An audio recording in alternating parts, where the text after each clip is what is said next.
Alright, back for another beer review, and today I'll be reviewing yet another collaboration beer. This time between Dancing Gnome, and they are out of Pittsburgh, Pennsylvania, and the Stick City Brewing Company, and they are out of Mars, Pennsylvania, and this is their Mahogany and Rosewood.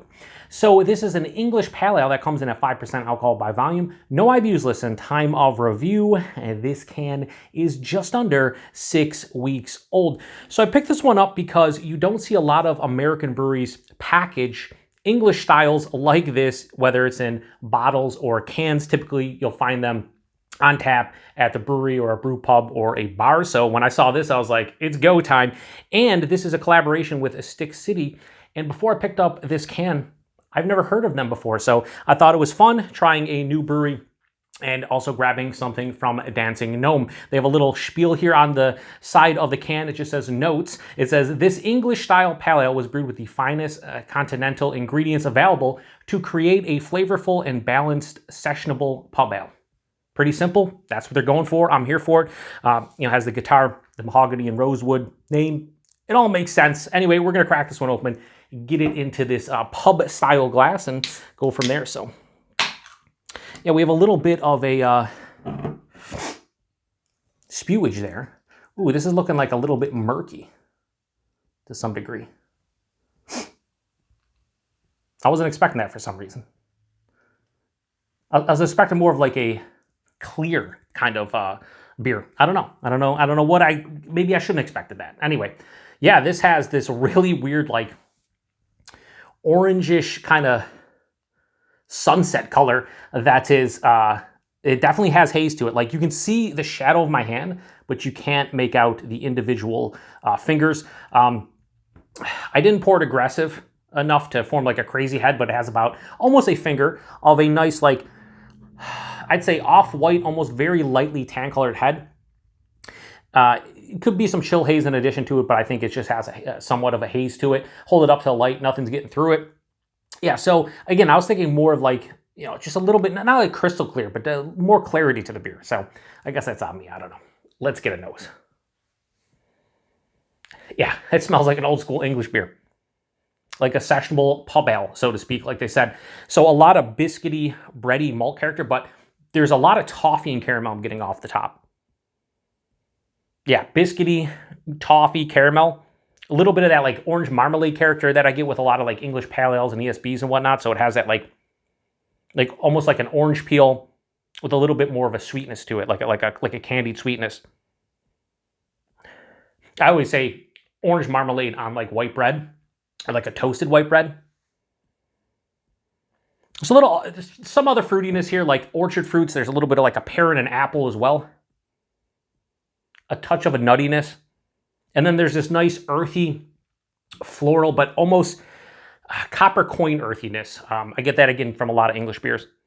Like the old school English hops, like East Kent Goldings and like Fuggles. A lot of times I'd get copper coin and things, in that realm. Yeah, this smells like a beer that I could drink a bunch of if I had this like on cask at an English pub, or even if they had this like on tap at Dancing Gnome. You could probably hammer back a few of these at 5%. Very lovely old school aroma here to an old school style. Let's get into it. Cheers, everyone.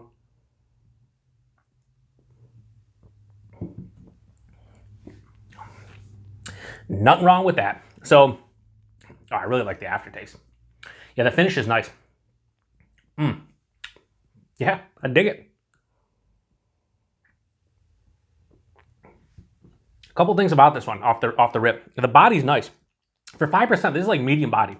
And I think that's pretty appropriate for the style. I always remember English pale ales having a little bit more oomph to it, like lower side of medium into medium. So the body's fantastic for what it's supposed to be. The mouthfeel is what really makes this one sing, because while it doesn't mimic cask beer to a T, it has lighter carbonation that you would find in a cask beer. This is softer. This has a mild to moderate carbonation smack dab in the middle, maybe even more to the mild side of things. At the same time, it has an incredible smooth component to it. It also has a little bit of creaminess. Not much, just a little bit.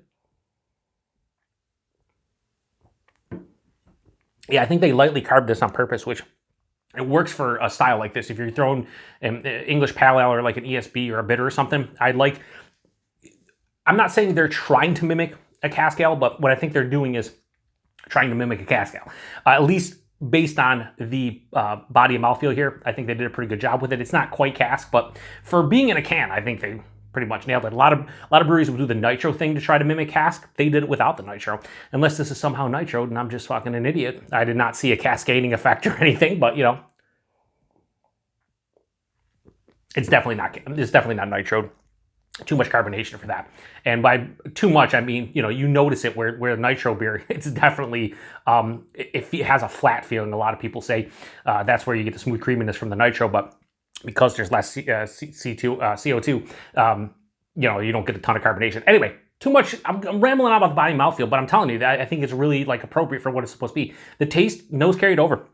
Up front, biscuity, malt character. There's a little bit of nuttiness. I wasn't getting as much in the nose, more of like a nuttiness, like a almost like a walnut or something in that realm. There's caramel, there's toffee. It's really nice. As it continues on through the palate, though, more of a fruity kind of character comes to the forefront. Again, that orange marmalade thing I'm getting isn't over the top, but it's there.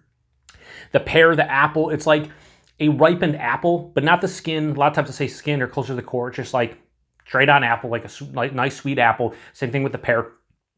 It's lovely because as that fruitiness is really combining with the caramel, the toffee, the biscuit character, it's really just playing well with one another.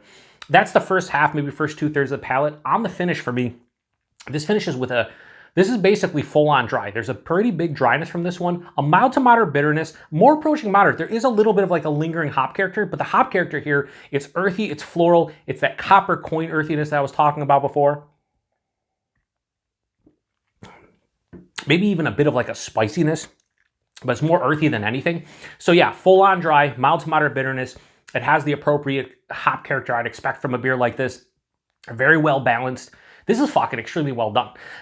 Listen, I'm not going to lie to you and say that I picked this one up and I thought, you know, going into it that it was going to be some fucking amazing beer. But from an American brewery, brewing an English pale ale, throwing it in a can, and charging, we'll talk about this in a minute, like not a crazy price point for this one. I think Dancing Gnome fucking and Stick City kind of nailed this one. It's real. Again, I said I could crush this. I could totally crush this. This would be a nice, you have 2 or 3 pints at the brewery, and you're not all messed up because it's 5%, but you enjoy the flavors if you enjoy these old school styles. If you're a haze bro or somebody who just loves, you know, juicy, candied, you know, New England and hazy IPAs and pale ales, you probably wouldn't like this one. There's a little bit too much of the old school, like earthiness, the caramel, the toffee, the biscuit, malt character for, I think, a lot of people to really go nuts about it. If you're a new school IPA drinker, especially from, you know, America, who, you know, we have so many crazy breweries doing all kinds of insane stuff with the hazies, you probably wouldn't enjoy this. But if you're somebody who enjoys old school beer that tastes like beer, I think you would dig this one. 5%, you really can't tell. This is really well done. Like, when I first smelled it and I took a sip and stuff, that's where I kind of start formulating the ratings in my head. And the first thing I thought was I'm going to give this, off of that first sip and the aroma, I was like, 4.05 sounds good. As I continued to drink it and that body and the mouthfeel really impressed me. And then on top of that, I think they kind of nailed the flavor profile. This is very well balanced between the dryness and that mild to moderate bitterness with all that sweet, you know, malty goodness on at the front of the palate. And another thing I forgot to mention, after that first sip, I was like, I really enjoy the finish. What happens is that biscuity, nutty toffee caramel thing hit me at the forefront, right? This almost has like a little bit of like a drying like cocoa powder too that I didn't mention, but it dove right underneath the palate, right? So I didn't notice as much when the fruitiness hits and then the finish with the earthiness and the copper coin, but on the finish it came back up and it almost gave me like a if you had some kind of like biscuit with maybe like a nutty biscuit, like a biscuit with like walnuts in it or almonds or something that had like a little bit of a honey drizzle. That was the finish for me, and I thought that was pretty cool. So this is pretty fucking good. I'm gonna be honest with you, this is pretty good. It has exceeded my expectations. I picked this one up because, again, there was a couple other Dancing Gnomes I could have grabbed. They were hazy IPAs, and I think one was a pale ale. I was like, no, I'm getting the English pale ale, and I'm happy I did. So Dancing Gnome, Stick City, their Mahogany and Rosewood. I'm gonna give this a straight on 4.25 out of 5. This is great for this style from an American brewery. Like if I was drinking this on cask, I think I'd kind of go bonkers about it, honestly. Now, again, keep in mind, this is an English pale ale. This is not an American hazy pale ale. It's not American pale ale in general. So your mileage may vary. If you, again, like old school English styles, like I feel like Paul over at Brew News would probably appreciate this one. He'd probably say it's a bit thin and doesn't compare to all like the authentic English, lower ABV pub beers over in the UK. But Paul, you have to realize that nothing really does compare in America to the English beers when it comes to the English styles. At least I haven't found anything. But anyway, this is delicious. So 4.25 out of 5 for this one. Price point availability, like I talked about earlier, I did not break the bank for this can. $3.25, and I believe 4 packs were like $12. Okay, all day, every day. Not a bad price point. I will pay that happily. And availability is Dancing Gnome. I don't really know outside of 2 things. I know they distribute, I think, throughout most of PA. You probably can buy stuff on their website. I have no idea, as far as where they get in PA, but I know they get some distro in PA, and we get them here in the Western New York area. A couple different places here in the Buffalo, New York area have carried them in the past. I picked this one up.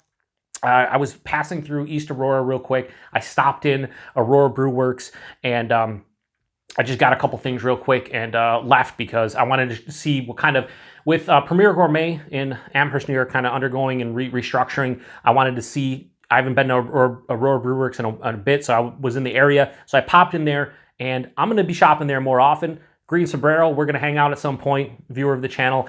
He lives in East Aurora. We're going to hang out at some point, maybe shoot some on-location stuff. But they had like 3 different Dancing Gnome beers. They were all relatively fresh, so that's why I picked up this one. And again, it was like, I don't know if they actually sold, yeah, they sold 4 packs. I think the 4 packs were like $12, around $12, and then this can was $3.25. Technically, it was $3.24, so 1 cent cheaper than I said. Anyway, good price point. But again, availability, I don't really know. It's just here in Western New York, we get some of their stuff. So this is probably a longer review than it needs to be for an English pale ale, but man, I shouldn't be surprised because Dancing Gnome makes great beer.